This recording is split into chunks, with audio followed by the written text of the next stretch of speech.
மயிலாடுதுறை மாவட்டம் சீர்காழி லயன்ஸ் சங்கம் சார்பில் தலைக்கவசம் விழிப்புணர்வு நிகழ்ச்சியாக 101 நபர்களுக்கு இலவச தலைக்கவசம் வழங்கும் நிகழ்வு லயன்ஸ் சங்க மாவட்ட ஆளுநர் சபரராஜ் தலைமையில் நடைபெற்றது.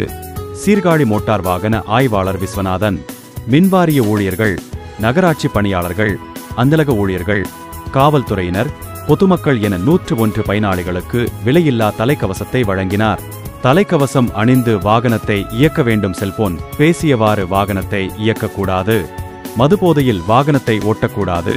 ஓட்டுநர் உரிமம் இல்லாமல் இயக்கக்கூடாது உள்ளிட்ட 10 விதிமுறைகளை கடைபிடித்து வாகனத்தை இயக்கினால் விபத்தை தவிர்க்கலாம் என கூறினார்.